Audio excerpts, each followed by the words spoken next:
This conference will now be recorded.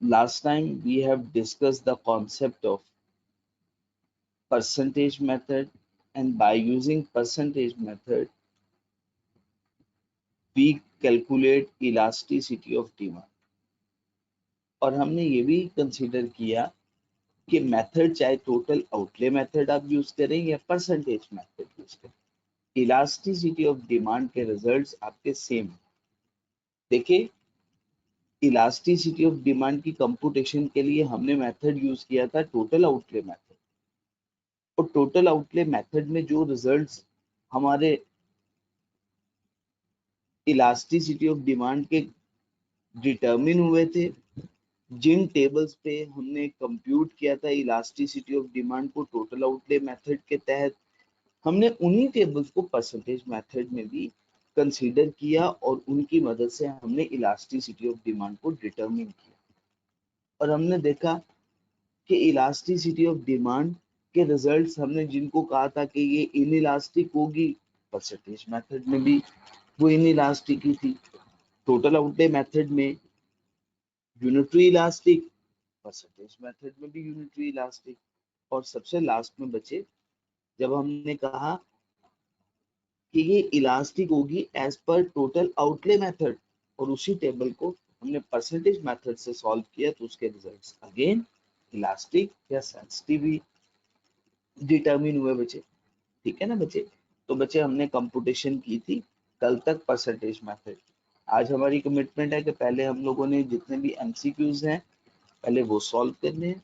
Pass purpose के questions तो हम उम्मीद है कर चुके होंगे आप लोग। मैंने जो आपको होमवर्क में दिए थे, अगर कोई प्रॉब्लम है तो आप मेरे से पूछ लीजिएगा।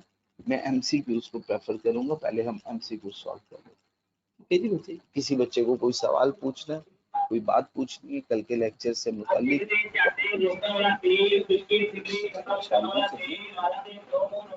वालेकुम सलाम।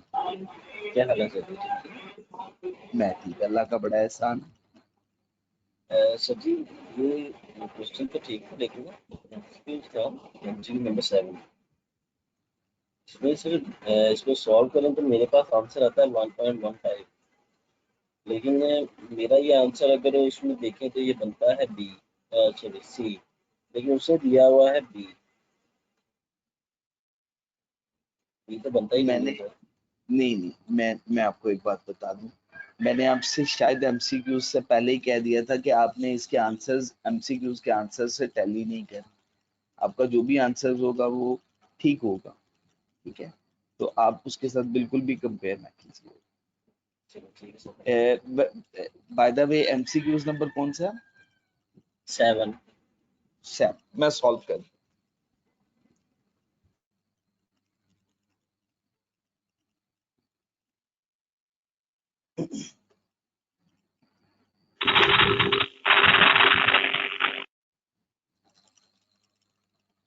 कि किसी बच्चे का ना माइक का इशू है, देख लीजिएगा बच्चे।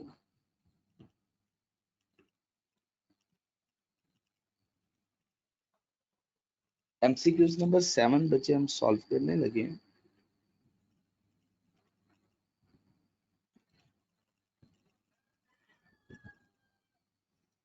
7 एमसीक्यूज में बचे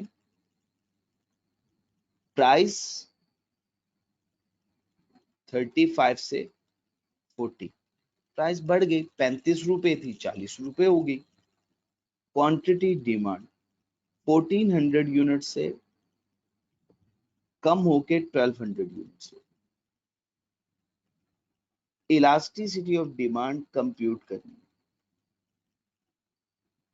अच्छा बच्चे, सिर्फ आपकी अंडरस्टैंडिंग के लिए ये फिगर Q1 Q2 और ये प्राइस की P1 और प्राइस P2। तो बच्चे इलास्टिसिटी ऑफ डिमांड का फॉर्मूला हमने क्या पढ़ा था? Percentage change in quantity demand over percentage change in price. अच्छा बच्चे, हम पहले कंप्यूटेशन करते हैं percentage change in quantity demand. Q2 की फिगर 1200। MCQ सॉल्व करें ना, पूरा पूरा फॉर्मूला हमें अगेन लिखने की जरूरत नहीं है। 1400 प्लस 1200 दोनों को सम करके 2 पे डिवाइड कर दीजिएगा और मल्टीप्लाई 100 से कर दीजिए। मुझे आंसर बताना आपने इस सिचुएशन में क्या होगा। -15.38 -15.38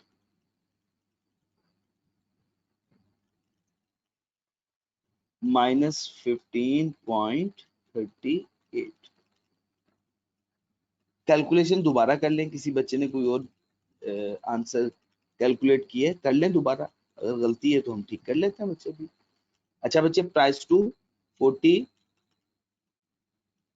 -35 ओवर 35 प्लस 40 दोनों को सम करके 2 पे डिवाइड करना है और मल्टीप्लाई कर देना है 100 से।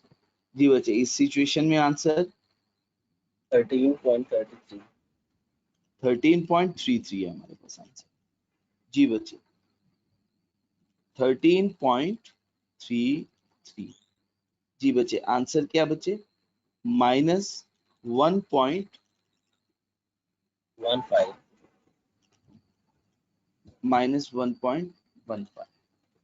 ठीक है जी बच्चे, कोई प्रॉब्लम तो नहीं है बच्चे? इस सिचुएशन में आंसर बच्चे, हमारा आंसर 1.15।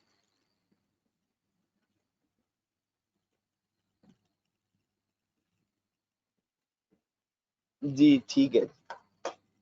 अच्छा बच्चे, MCQs नंबर 7 भी हमारा सॉल्व हो गया, 8 भी हमने सॉल्व कर लिया हुआ है।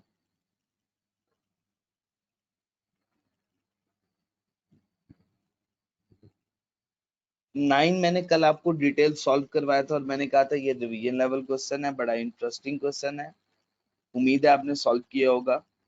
अच्छा जी बच्चे, MCQs नंबर 11 मैं अब सॉल्व करवाता हूँ। If the demand for a good is price in elastic, ये याद रखनी है हमने बात क्या कह गया? Price in elastic. और आपको पता है प्राइस इन इलास्टिक के केस में price and total revenue moves in same direction, याद है ना ये बात? Price and total revenue moves in same direction. Which of the following statement is correct? Correct कौन सी स्टेटमेंट ठीक है? Which of the following statement is correct? ठीक है जी बच्चे, which of the following statement is correct? If the price of the good rises, total revenue earned by the producer increases. अगर price बढ़ेगी, total revenue जो producer earn करेगा वो भी बढ़ेंगे।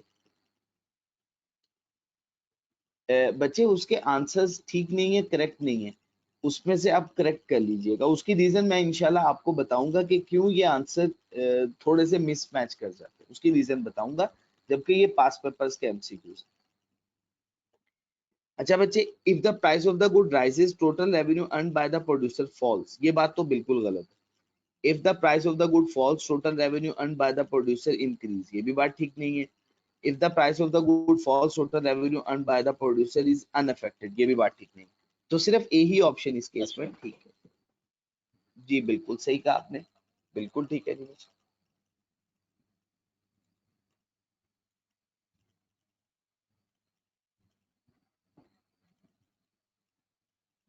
जी बच्चे, MCQs number 50, price elasticity coefficient, ये है इलास्टिसिटी ऑफ डिमांड का answer. Percentage change in quantity demand for a 5% change in price. तो बच्चे, इलास्टिसिटी ऑफ डिमांड का फॉर्मूला क्या है? Percentage change in quantity demand over percentage change in price. अच्छा, elasticity of demand का answer है 0.2। Percentage change in quantity demand हमने x assume कर लिया। परसेंटेज चेंज इन प्राइस बचे 5%।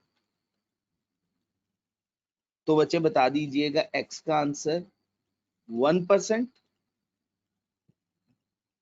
तो कौन सी ऑप्शन है? Yes yes sir. D option बिल्कुल ठीक हो गया जी, शाबाश बच्चे। अच्छा, इसी तरह से एमसीक्यूज नंबर 16। प्राइस बचे 10 से कम होके 9 रुपीज हो गई। क्वांटिटी डिमांड बचे 100 से 110 यूनिट्स हो गई। तो कैलकुलेट करके बता दे इलास्टिसिटी ऑफ डिमांड का आंसर।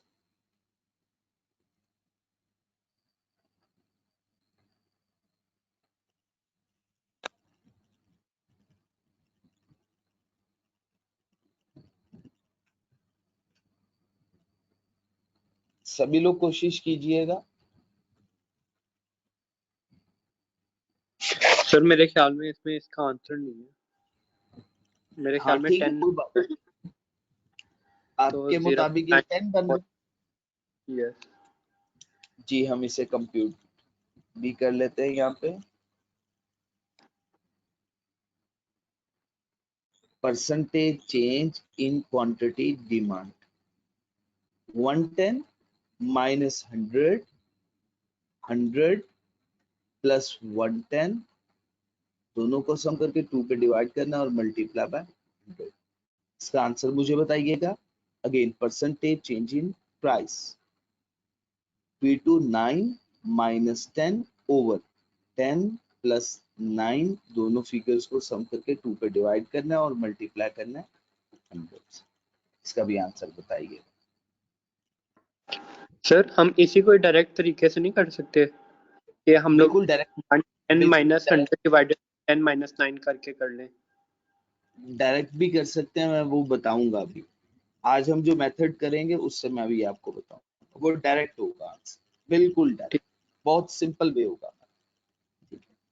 मैं भी प्रैक्टिस करवा रहा हूँ ना, मैंने भी परसेंटेज मेथड करवाया, मैं उसकी मैक्सिमम प्रैक्टिस करवा रहा हूँ। जी बच्चे, आपने मुझे आंसर नहीं बताया percentage change in quantity demand का। 9.52 परसेंटेज में और percentage change in price minus 10.52%। जी बच्चे, माइनस 9.52% ओवर, सॉरी ये प्लस में था, ये माइनस 52%। ये आंसर बचे 0.9 बन गया जी।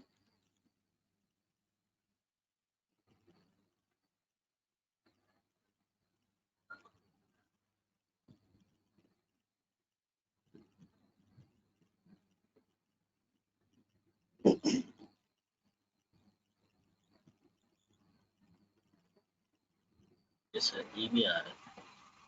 जी, यही फिगर बन रही है। यस सर, यही फिगर है। ठीक हो गया बच्चे। लेकिन नेक्स्ट। सर वो उसने पॉजिटिव में लिखा हुआ है ना। नहीं नहीं नहीं नहीं, ये सिर्फ उसने वैल्यू लिखी हुई है, पॉजिटिव में नहीं होगा इसका आंसर, ये तो सिर्फ वैल्यू लिखी हुई है। क्योंकि नेगेटिव का साइन तो रिलेशनशिप बताएगा और यहां से हमें पता चल जाएगा टाइप कौन सी है। बस ये एब्सोल्यूट वैल्यूज में बता दिया। अच्छा, ये क्वेश्चन भी मैं करवा चुका हूँ आपको। 80 यूनिटी होगा ना, बेस इसकी 1 होती है। अच्छा, एमसीक्यूज नंबर 20, इसका आंसर मुझे बताइएगा। If the price of a good fell by 20% but total expenditure on the good remain same. बता दे, अगर प्राइस बढ़े या कम हो, टोटल रेवेन्यू सेम रहे, कौन सी टाइप होगी? डी। शाबाश, डी, डेल्टा यूनिटरी लास्ट।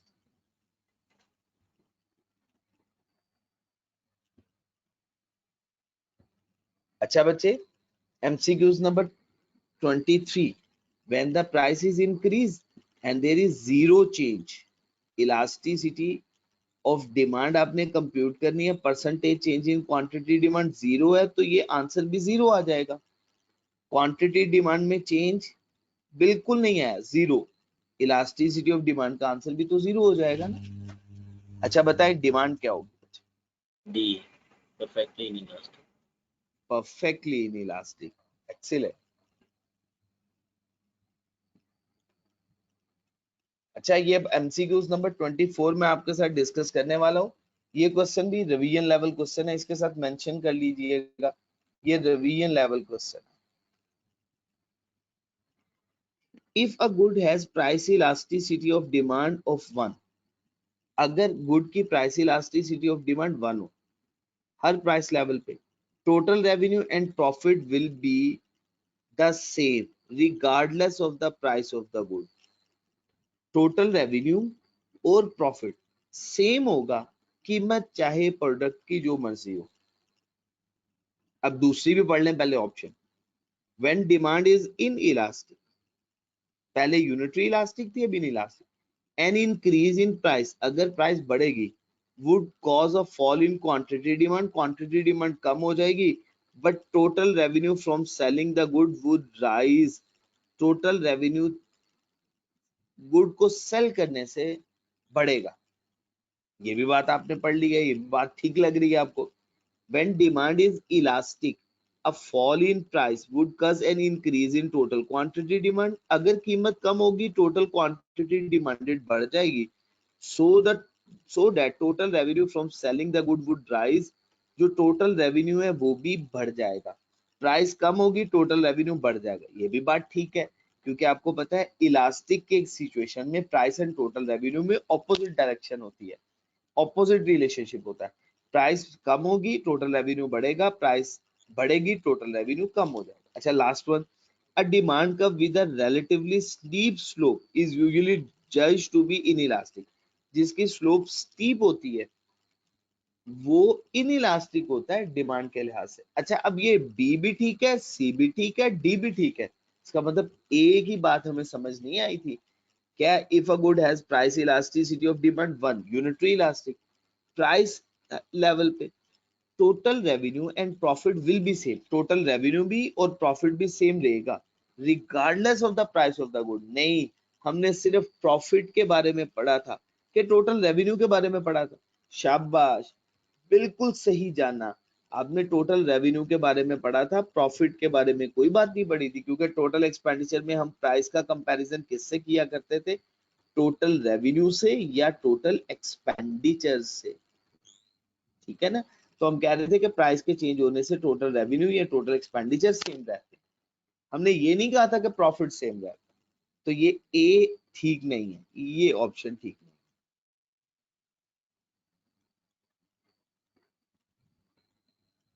ठीक हो गया जी बच्चे?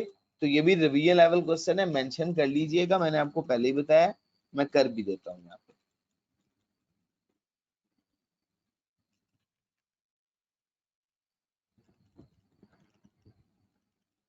ये बच्चे क्वेश्चन है आपके सामने है, बड़ा ही सिंपल सा क्वेश्चन है।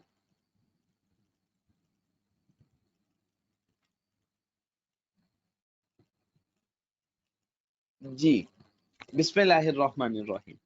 बच्चे प्राइस 20 से 18 हो गई, क्वांटिटी डिमांड 20,000 से 25,000, ये सिचुएशन है आपके सामने। अब आपने इलास्टिसिटी ऑफ डिमांड कंप्यूट करनी है। अच्छा इसके लिए कहा गया है कि आपने point elasticity of demand use करना है। अभी इग्नोर कर दें पॉइंट इलास्टिसिटी ऑफ डिमांड के पॉइंट, बस आंसर आ जाएगा, मैच नहीं करेगा आपका एमसीक्यूज के साथ। तो बच्चे कैलकुलेट करके मुझे बताइएगा बच्चे।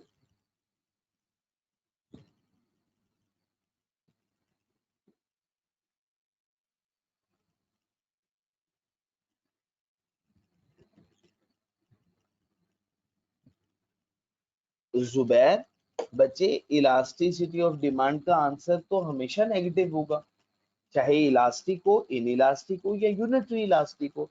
एग्जामिनर समटाइम एमसीक्यूज मेंशन करते हुए उनकी फिगर्स एब्सोल्यूट में प्रोवाइड कर देता है, तो आपने वहां पे वैल्यूज कंसीडर करनी, ठीक है ना। आंसर तो हर केस में नेगेटिव ही होगा। अच्छा बच्चे मुझे एक बच्चे ने कैलकुलेट करके बताया है, उन्होंने कहा है कि -2.5 आंसर है इसका। आप लोग भी मुझे बता दीजिएगा -2.5 ही बन रहा है।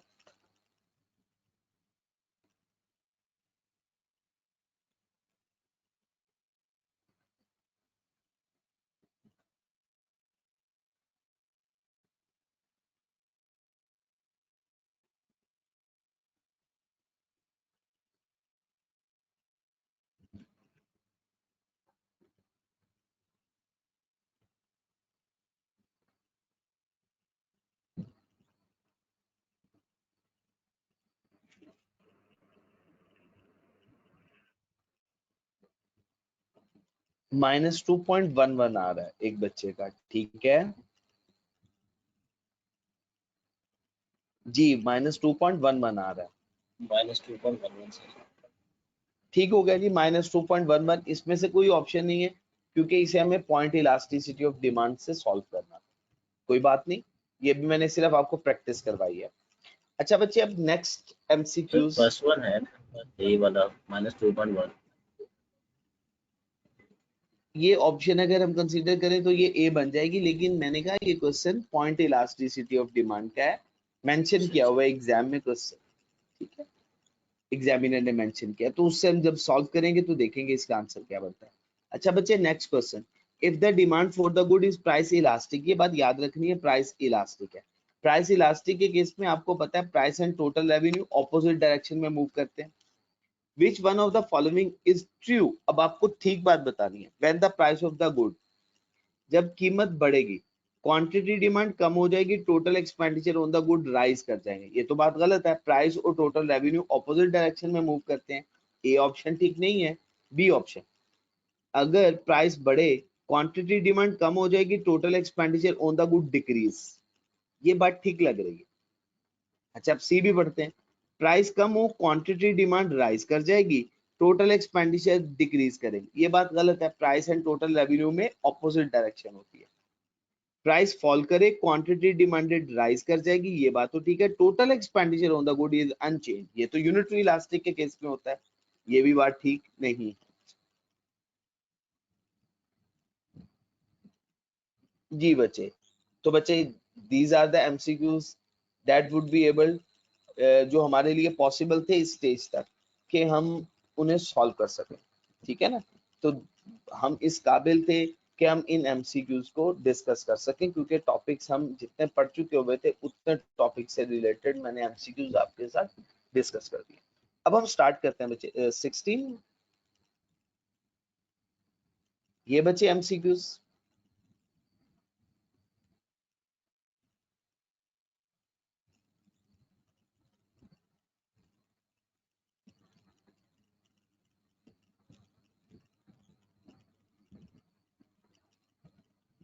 23 प्लीज, मैं वो भी कर देता हूँ बच्चे।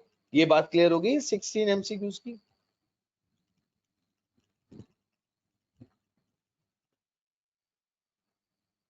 अच्छा, इसमें आंसर हमारा -0.9 आया।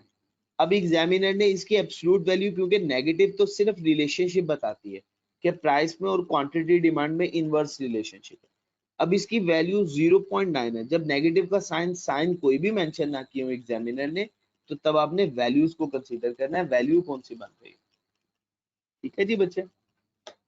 ये बेसिकली टाइप हो जाएगी इसकी, इनइलास्टिक है, इलास्टिक है, कौन सी टाइप। ये अगर वैल्यूज ना, सॉरी, अगर साइन ना दिया हो और साथ में नन ऑफ दीज का भी ऑप्शन हो तो फिर नहीं, आपने नन ऑफ दीज पे मेंशन नहीं करना, आपने साइन नहीं दिया हुआ, वो टाइप के बारे में इंफॉर्मेशन ले रहा है, तो आपने type of elasticity of demand mention करनी है कि कौन सी टाइप है, ठीक है। अच्छा बच्चे 23 एमसीक्यूज है ये आपके सामने। 23 एमसीक्यूज में कहा है कि प्राइस अगर इंक्रीज कर जाए और डिमांड में जीरो चेंज आए। अब देखें, मैं आपको एक बात बताने लगा हूं, जरा कंसीडर कीजिएगा बच्चे। इलास्टिसिटी ऑफ डिमांड में percentage change in quantity demand over percentage change in price, अगर percentage change in quantity demand 0 और परसेंटेज चेंज इन प्राइस, इसका आंसर कोई भी फिगर में लिख लेता हूँ, यहाँ पे मैं 5% कह देता हूँ, हमारा नेट आंसर 0 आ जाएगा। ऐसा ही होगा ना, तो इलास्टिसिटी ऑफ डिमांड का आंसर भी 0 आ गया, तो 0 होगा तो परफेक्टली इन इलास्टिक हो जाएगा। ठीक हो गया जी बच्चे, स्टार्ट कर दें बच्चे हम अपना टॉपिक, नेक्स्ट टॉपिक।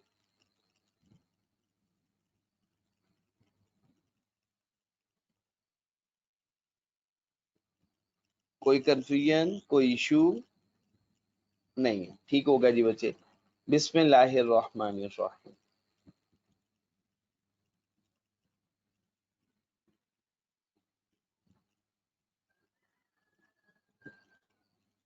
बच्चे हम नेक्स्ट मेथड डिस्कस करने वाले हैं।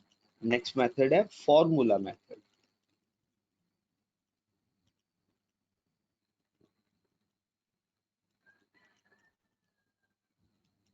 अच्छा, फॉर्मूला मेथड तो सेपरेट मेथड नहीं है, लेकिन बहरहाल हम इसमें एक फॉर्मूला डिटरमिन कर देते हैं, उस फॉर्मूले को यूज करते हुए हम इलास्टिसिटी ऑफ डिमांड कंप्यूट कर देते हैं। अब मैं जरा इसको डिराइव करना चाहूंगा ताकि आपको ये बता सकूं कि फॉर्मूला मेथड बेसिकली, फॉर्मूला जो हमने डिराइव किया है वो परसेंटेज से डिराइव किया हुआ है। तो इसी वजह से इस मेथड से भी हम जब भी इलास्टिसिटी ऑफ डिमांड कंप्यूट करेंगे, एग्जैक्ट आंसर परसेंटेज मेथड वाला आंसर होगा। तो मैं भी आपके सामने डिराइव करता हूँ। बच्चे देखिएगा, इलास्टिसिटी ऑफ डिमांड के लिए हम यूज करते थे ये formula, percentage change in quantity demand over percentage change in price. ठीक हो गया ना बच्चे? अच्छा बच्चे, आपको पता है percentage change in quantity demand, percentage change in quantity demand का क्या फॉर्मूला होता है? Change in quantity demand over average quantity demand और मल्टीप्लाई 100 से कर देना है, ओवर इसी तरह से change in price over average price और मल्टीप्लाई इस वैल्यू को भी बचे 100 से। अब इससे फर्दर बच्चे मैं इसको इस तरह से भी तो लिख सकता हूं ना कि change in quantity demand over average quantity demand. हम थोड़ा सा सिंप्लीफाई कर लेते हैं, इस 100 को इस 100 से मैं कट कर सकता हूं ना? जी बिल्कुल कर सकता हूं, कोई मुश्किल बात नहीं है। अच्छा, अब दरमियान में डिवीजन का साइन आ गया, 100 मैंने लिखा ही नहीं क्योंकि मैंने कट कर दिया। और क्या? Change in price over average price. Over को मैंने डिवीजन के साइन से लिखा, ये figure as it is change in quantity demand over average quantity demand, ये फिगर लिख दी और ये फिगर ये लिख दी, और दरमियान में ये साइन डिवीजन का साइन। अच्छा बच्चे, अब change in quantity demand over average quantity demand. अब डिवीजन को मैं मल्टीप्लिकेशन में कन्वर्ट कर रहा हूं। जब मैं डिवीजन को मल्टीप्लिकेशन में कन्वर्ट करूंगा बच्चे, सॉरी, डिवीजन को बच्चे मल्टीप्लिकेशन में कन्वर्ट करूंगा, आपको पता है ना डिनोमिनेटर नोमिनेटर बन जाएगा, तो क्या फिगर बनेगी? Average price over change in price. बात क्लियर है बच्चे आप लोगों को? अच्छा, अब नेक्स्ट बच्चे, चेंज इन क्वांटिटी डिमांड, मैं इनकी पोजीशन चेंज करने वाला हूं। एवरेज एवरेज एक तरफ ले जाऊंगा और चेंज डेल्टा की फिगर्स दूसरी तरफ, तो change in quantity demand over change in price multiply by average price. मैं ऐसा इस वजह से कर सकता हूं क्योंकि दोनों रेशियोज के इन बिटवीन मल्टीप्लीकेशन का साइन, तो बच्चे एवरेज क्वांटिटी डिमांड, इसको अब हम ओपन कर देते हैं। Change Q2 minus Q1 over P2 minus P1 multiply by P1 plus P2, दोनों फिगर्स को सम करके 2 पे डिवाइड कर दें, ओवर Q1 प्लस Q2, दोनों फिगर्स को सम करके 2 पे डिवाइड कर दें। ठीक हो गया जी बच्चे? सर जी जी बच्चे, जी जी।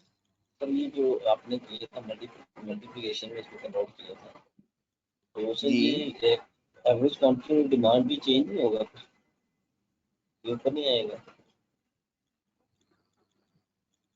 नहीं, डिवीजन के बाद, डिवीजन के साइन के बाद वाली जो रेशो की फिगर्स होती हैं उसके डिनोमिनेटर को हम नोमिनेटर में कन्वर्ट कर देते हैं और नोमिनेटर डिनोमिनेटर में कन्वर्ट हो जाता है। अच्छा, डिवीजन से पहले वाले पे आपने ये रूल, ये एप्लीकेशन नहीं होती।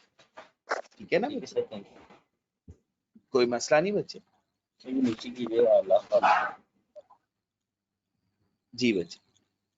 सर जो आपने आगे लिखवाया है कि P1 plus P2 divided by 2 divided by Q1 plus Q2 divided by 2, तो ये जो डिवाइडेड बाय 2 है ये दोनों कट भी तो इन्हीं को काटना है, शाबाश, बिल्कुल ठीक। अभी हमने इन्हें काट दिया, अब हमारा सिंप्लीफाई एक फॉर्मूला बन गया, बिल्कुल ठीक हो गया, शाबाश। अब ये फॉर्मूला क्या बन गया बच्चे? Q2 minus Q1 over P2 minus P1 multiply by P1 plus P2 over Q1 plus Q2। और ये इलास्टिसिटी ऑफ डिमांड का हमने फॉर्मूला डिटरमिन कर दिया। अब हम इस फॉर्मूले से इलास्टिसिटी ऑफ डिमांड को इजीली डिटरमिन कर सकते हैं। अब हमें जरूरत नहीं है लंबी लंबी कैलकुलेशन करने की, वैल्यूज इसमें इंसर्ट करें और अब आंसर पिक कर लेंगे। ठीक है ना बच्चे? तो अब जितने भी एमसीक्यूज हमने परसेंटेज मेथड से कंप्यूट किए हैं, डिटरमिन किए हैं, उन सब की प्रैक्टिस हम तो अभी क्लास में तो नहीं मैं करवाऊंगा, मैं 1 से 2 क्वेश्चंस की प्रैक्टिस करवा देता हूं, बाकी क्वेश्चंस आपका होमवर्क बन जाएगा। एग्री? जी बच्चे, मैं स्टार्ट से दिखा देता हूं।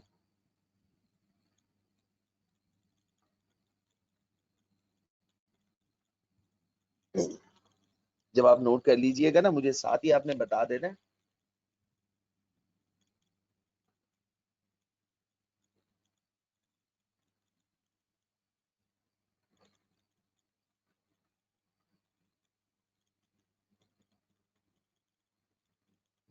जी बच्चे, आपने मैसेज भी किया था और मैंने आपको मैसेज किया था, मैं करता हूं, लेकिन उसके बाद फिर मैं भूल गया। जी बच्चे, इंशाल्लाह आज मैं लाजमी कर दूंगा, बट आफ्टर जुमा प्रेयर। ठीक है, मैं इंशाल्लाह आफ्टर जुमा प्रेयर मैं आपको कर दूंगा इंशाल्लाह से।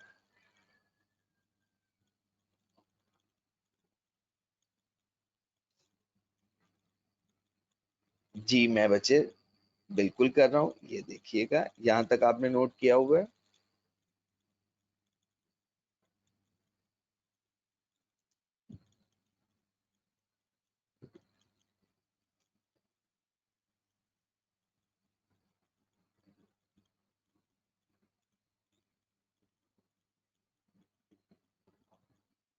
जी बच्चे, बच्चे कर दूं, मूव कर दूं स्लाइड? जी बच्चे, कल इंशाल्लाह इंशाल्लाह जी कल इंशाल्लाह हमारी क्लास होगी, कल हम लेंगे क्लास।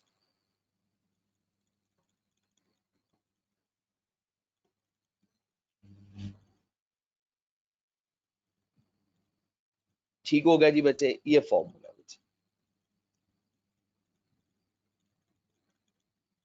वीकेंड ऑफ कर दूं?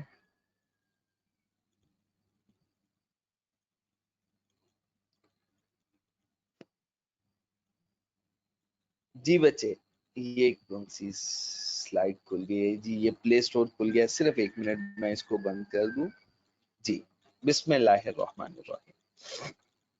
अच्छा बच्चे, अभी हमने जो एमसीक्यूज किए हैं सॉल्व,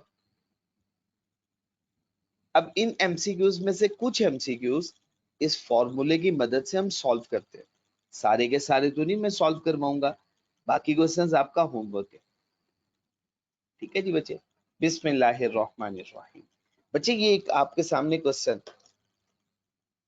16 टेबल भी बना हुआ है, जरा इसको सॉल्व करते हैं। इलास्टिसिटी ऑफ डिमांड, फॉर्मूला आपको याद है ना, Q2 माइनस Q1, Q2 की figure 110 minus Q1 100 over P2 9 P1 10 multiply by P1 10 plus P2 9 over Q1 100 plus Q2 110। देखिए ये फॉर्मूला, यही फॉर्मूला ऊपर लिखा हुआ है ना, इसी फॉर्मूले में वैल्यूज इंसर्ट कर दी। अब जरा जल्दी से कंप्यूटेशन कीजिएगा, इसकी कंप्यूट कीजिएगा, इसका आंसर क्या बन रहा है बच्चे।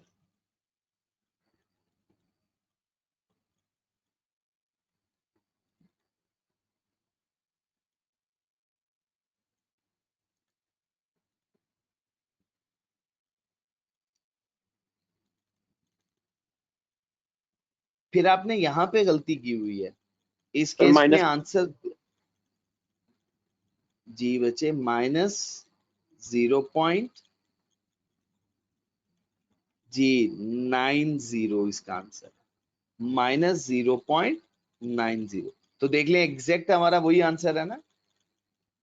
और ये तो सिंपल आपको मैंने भी बताया, क्योंकि हमारी बेसिक परसेंटेज है, तो भी फॉर्मूला तो गो के हम यूज कर रहे हैं, लेकिन हमने इसको डिराइव तो परसेंटेज मेथड से किया है, तो इस वजह से आंसर तो एग्जैक्टली वही बनेगा।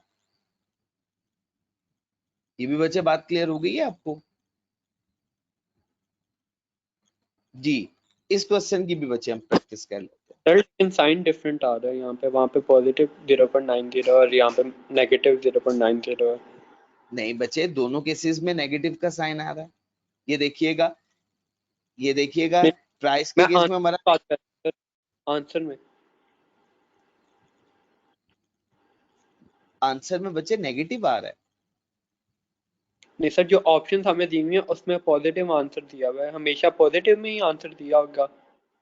नहीं बच्चे नहीं, मैंने भी बताया है कि समटाइम एग्जामिनर एब्सोल्यूट वैल्यूज में आंसर दे देता है। एब्सोल्यूट वैल्यूज मींस वो साइन मेंशन नहीं करता, साइन तो सिर्फ रिलेशनशिप बताता है ना प्राइस और क्वांटिटी डिमांड के इन बिटवीन, और वो पता है हमें कि वो हमेशा नेगेटिव होगा रिलेशनशिप की वजह से। ये एब्सोल्यूट वैल्यूज दे देता है टाइप के लिए, कि आप ये बता सकें कि type of elasticity of demand कौन सी होगी, और उसके लिए आपको वैल्यू मेंशन करनी होती है, साइन को एग्जामिनर इग्नोर कर रहा होता है। ठीक है ना, तो साइन को लेके कंफ्यूज मत हो, ये एब्सोल्यूट वैल्यूज में आंसर गिवन।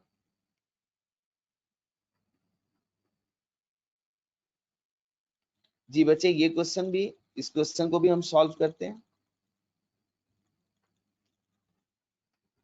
ये क्वेश्चन है जी बच्चे, आपके पास प्राइस जी, प्राइस 35 से 40 और क्वांटिटी 1400 यूनिट से 1200 यूनिट्स। तो बच्चे हम कैलकुलेट करेंगे इलास्टिसिटी ऑफ डिमांड। अच्छा बच्चे Q2 1200, Q1 1400 minus P2 40, P1 35 multiply by P1 35, P2 40, 35 plus 40, Q1 1400 plus Q2 1200। इसको सॉल्व कीजिएगा और मुझे आंसर बताइएगा बच्चे।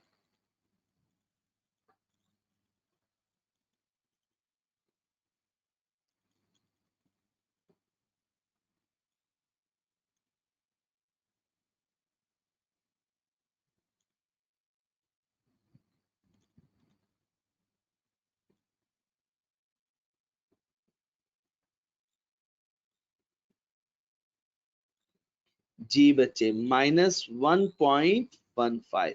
तो देख ले एग्जैक्टली वही आंसर है ना।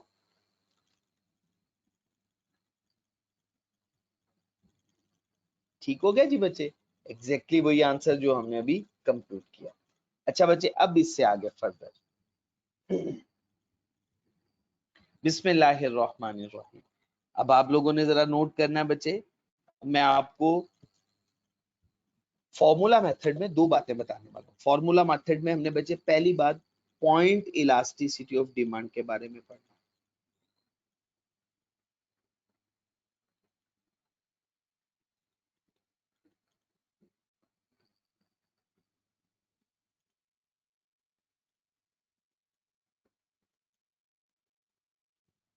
पॉइंट इलास्टिसिटी ऑफ डिमांड क्या होती है?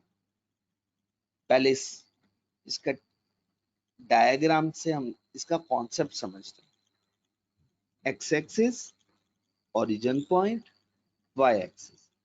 अच्छा बच्चे, वाई एक्सिस के अलोंग मेजर किया जाता है प्राइस को और एक्स एक्सिस के अलोंग मेजर किया जाता है क्वांटिटी को।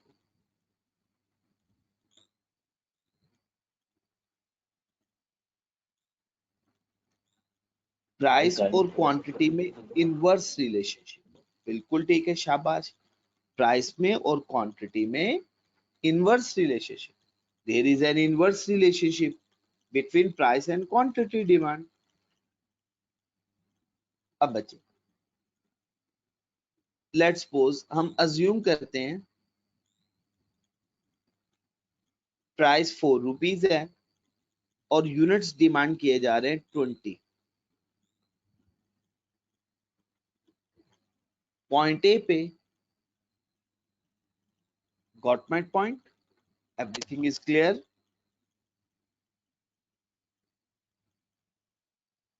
अब बच्चे if there is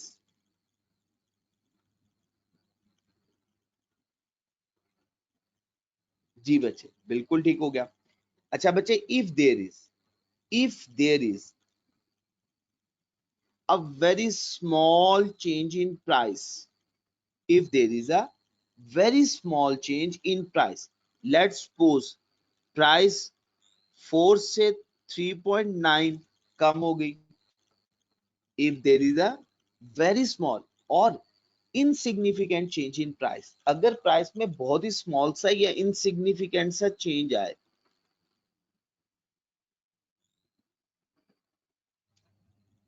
due to which quantity demand respond insignificantly, quantity demand में चेंज आ गया 20.2, क्वांटिटी डिमांड बढ़ गई और बढ़ी भी कितनी, बहुत इनसिग्निफिकेंटली, बड़ी स्मॉल सी वैल्यू बढ़ी। जहां तक बच्चे बात क्लियर हुई? मैं रिपीट कर रहा हूं बच्चे, अगर प्राइस में बहुत ही स्मॉल लिटिल सा चेंज आए, बड़ा ही इनसिग्निफिकेंट चेंज आए और उसके रिजल्ट में क्वांटिटी डिमांड इनसिग्निफिकेंटली रिस्पॉन्ड करे। अब डिमांड कर्व पे हमें 2 पॉइंट्स मिल गए हैं, बट वो 2 पॉइंट्स इतने क्लोज हैं कि हमें वो 2 पॉइंट्स, हम उन दोनों पॉइंट्स में डिस्क्रिमिनेट नहीं कर पा रहे, हम फर्क नहीं कर पा रहे। हमें वो दोनों पॉइंट्स तो एक ही पॉइंट लग रहा है, हमें सिंगल पॉइंट लग रहा है, look like a single point.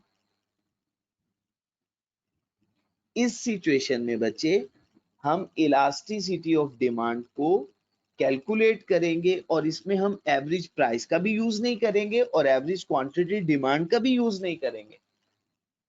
ऐसे मेथड को हम कहते हैं पॉइंट इलास्टिसिटी ऑफ डिमांड। ठीक हो गया?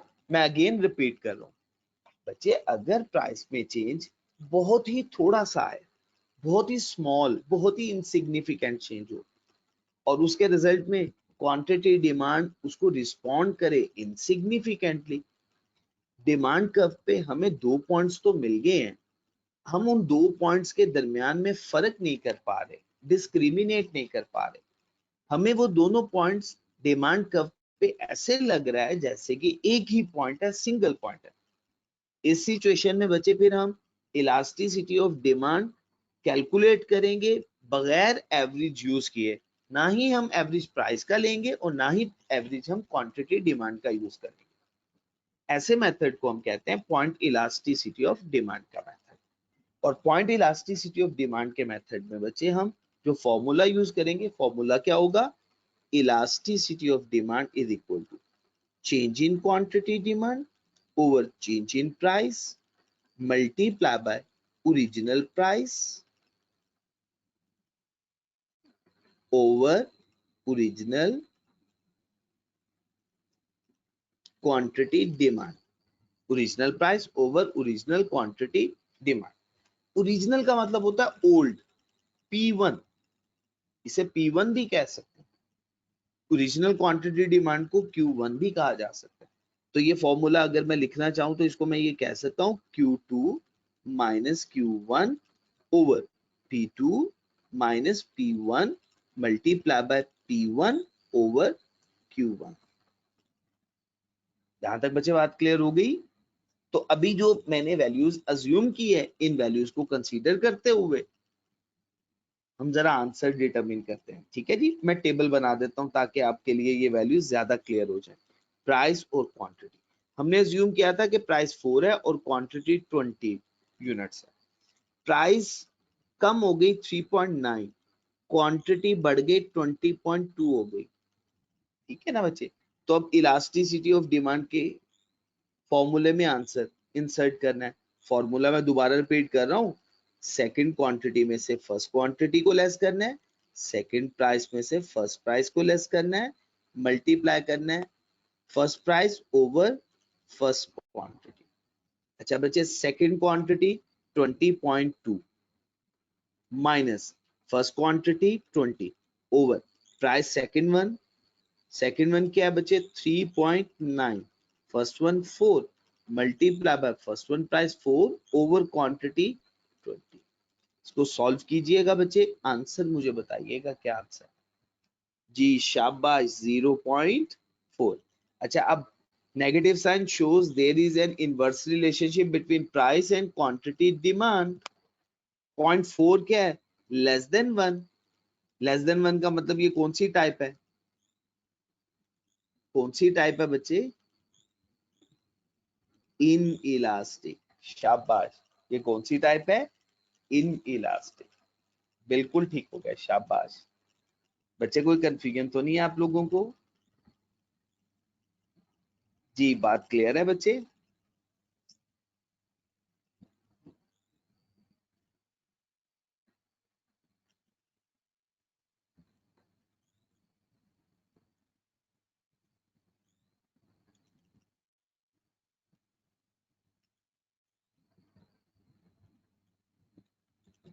जी बच्चे, अभी बच्चे मैंने आपको एक एमसीक्यू सॉल्व करवाया था, देखिएगा ये एमसीक्यूज 25 एमसीक्यूज।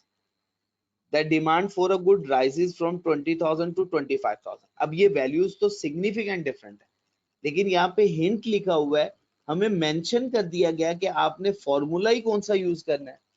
अगर एग्जामिनर हमें खुद कह दे कि आपने पॉइंट का फॉर्मूला यूज करना है, तो फिर आपने पॉइंट का फॉर्मूला यूज करना है। ठीक हो गया जी बच्चे? तो बच्चे, एक और मैं क्वेश्चन आपको रिवीजन लेवल क्वेश्चन सॉल्व करवाने लगा हूं। अब आपने जरा उसके साथ भी हिंट लिख लेना है। वो हिंट मिसिंग, वो लिखना मैं यहाँ पे भूल गया हूं, तो आपने वो हिंट लास्ट में लिख लेना। यहाँ पे हिंट लिखना है, आपने यूज करना है पॉइंट इलास्टिसिटी ऑफ डिमांड का फॉर्मूला। अच्छा, ये क्वेश्चन हमने सॉल्व करना है, ये क्वेश्चन बड़ा ही इंटरेस्टिंग है। ठीक है जी बच्चे, रिवीजन लेवल क्वेश्चन है ये।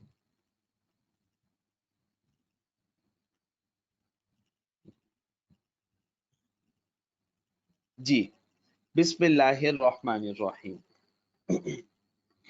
A business currently selling 10,000 units. Price और quantity, demand।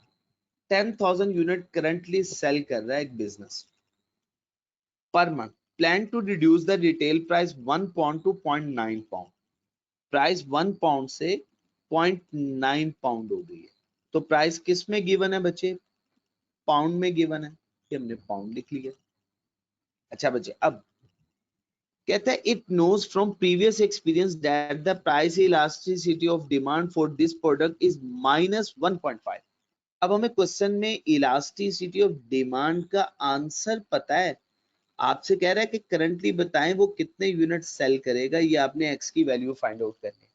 अब ये रिवर्स वर्किंग है। शाबाश, मोहम्मद अहसन शाह साहब ने वर्किंग करके हमें बता भी दी है। तो बच्चे सभी लोग जरा कैलकुलेट करें, मैं फॉर्मूला आपके सामने लिख रहा हूं। फॉर्मूला क्या यूज करेंगे बच्चे? Q2 minus Q1 over P2 minus P1 multiply by P1 over Q1। अच्छा, अब ये आंसर -1.5। अब यहाँ पे आपने माइनस का साइन ना दिखाया ना, तो आपका आंसर गलत हो जाएगा। आपने ये गलती नहीं करनी। माइनस बचे 10,000 over P2 0.9 -1 multiply by 1 over 10,000। अच्छा बच्चे, अब इसको अगर हम रीअरेंज करें तो ये हो जाएगी। जी बच्चे, सभी लोगों ने कैलकुलेट कर लिया, मैं डायरेक्ट आंसर लिख दूं या मैं आपको रीअरेंज करके बता दूं? जी मैं कर देता हूं। -1.5 into 0.9 -1 into 10,000 is equal to x minus 10,000। यहां तक बच्चे बात क्लियर? इस पूरे को आप सॉल्व करेंगे, ये आंसर आपके पास 1500 बन जाएगा। ये 10,000 इस तरफ बच्चे अगर हम मूव करेंगे तो ये प्लस 10,000 हो जाएगा इज इक्वल टू x। तो ये आंसर बच्चे क्या हो जाएगा? x is equal to 11,500। ये बच्चे इंपॉर्टेंट एमसीक्यूज है, इसके साथ मेंशन कर लीजिएगा इंपॉर्टेंट। सही हो गया जी बच्चे? तो बच्चे आपने इसकी ऑप्शन कौन सी पिक कर दी? ऑप्शन है इसकी डी ऑप्शन, डेल्टा ऑप्शन। यहां तक बच्चे बात क्लियर हो गई है? कोई प्रॉब्लम तो नहीं है बच्चे आप लोगों को? तो बच्चे हैंडआउट्स में से मैं आपको रेफर भी कर रहा हूं क्योंकि अब हमारा टाइम, अगला मेथड हम डिस्कस नहीं कर पाएंगे। स्लाइड बच्चे कौन सी स्लाइड शो कर दूं? इस स्लाइड की बात कर रहे हैं बच्चे आप?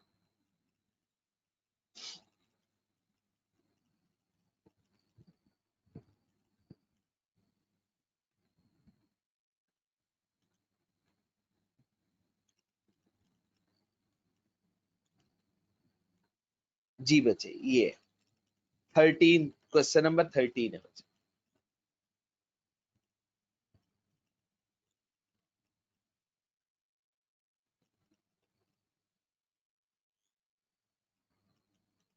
जी बच्चे, ये सॉल्यूशन है इसका।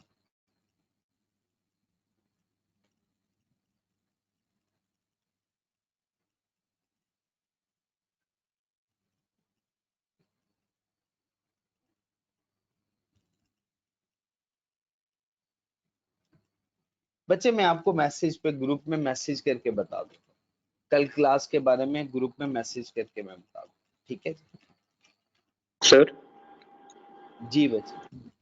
सर जब भी करंटली का वर्ड यूज होगा इसका मतलब होगा कि न्यू प्राइस की बात कर रहे हैं या हमेशा नहीं होगा ये?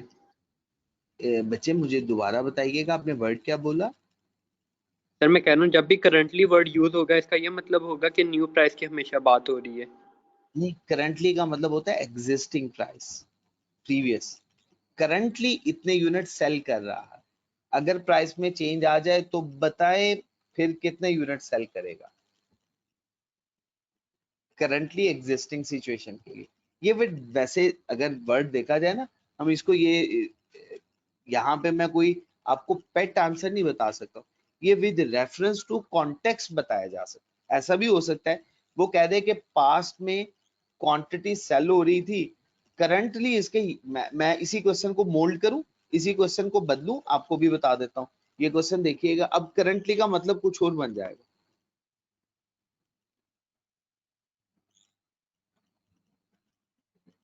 देखिए, price, quantity, demand.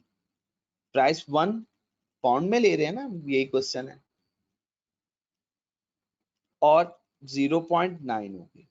Elasticity of demand है -1.5। अच्छा, अब ये क्वेश्चन बन गया, एग्जामिनर ऐसे भी तो पूछ सकता है आपसे,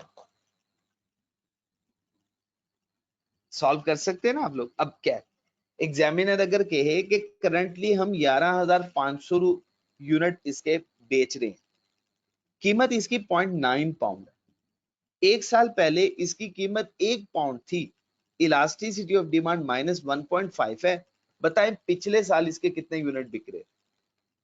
अब करंटली यहाँ पे Q2 बन गया, ये तो विद रेफरेंस टू कॉन्टेक्स्ट हमें पता चलेगा कि करंटली का वर्ड वो किस लिए यूज कर रहा है। अच्छा, उस क्वेश्चन में क्या कह रहा था? कह रहा था कि करंटली 10,000 बेच रहे हैं, कीमत 1 पाउंड है, कीमत चेंज हो गई 0.9 पाउंड, बताएं तब इसके कितने यूनिट सेल होंगे? ठीक हो गया ना? तो ये विद रेफरेंस टू कॉन्टेक्स्ट हमें जानना पड़ेगा, पूरा क्वेश्चन पढ़ के ही हम बता पाएंगे, ये कोई पैट नहीं कि हमेशा करंटली का मतलब ये होगा। ठीक है बच्चे, बात समझा पाया हूं आपको?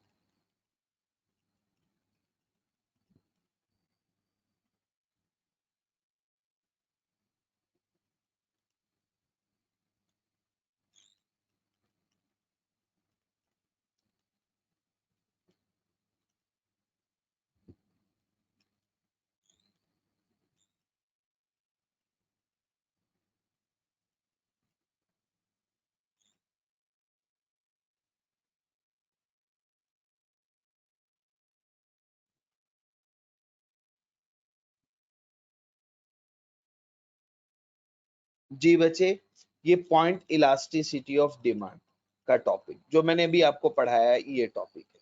ठीक हो गया। फॉर्मूला मेथड में एक टॉपिक रह गया हमारा, वो आर्क इलास्टिसिटी ऑफ डिमांड का है। तो हम नेक्स्ट क्लास में इंशाल्लाह आर्क इलास्टिसिटी ऑफ डिमांड से अपना कॉन्सेप्ट डिस्कस करना शुरू करेंगे। ठीक है बच्चे, अपना ख्याल रखिएगा बच्चे, मुझे दुआ में याद रखिएगा। जो मैंने आपको एमसीक्यूज के क्वेश्चंस परसेंटेज मेथड से करवाए थे, कोशिश कीजिएगा वो तमाम क्वेश्चंस फॉर्मूला मेथड से भी सॉल्व करने की। और जितना भी लेक्चर मैंने आपको करवाया आज, इसको दोबारा रिवाइज जरूर कीजिएगा। अपना ख्याल रखिएगा बच्चे। सुब्हानक अल्लाहुम्मा व बिहम्दिक अशहदु अल्ला इलाहा इल्ला अंता अस्तगफिरुका व अतूबु इलैक। अस्सलामु अलैकुम व रहमतुल्लाहि व बरकातुहू।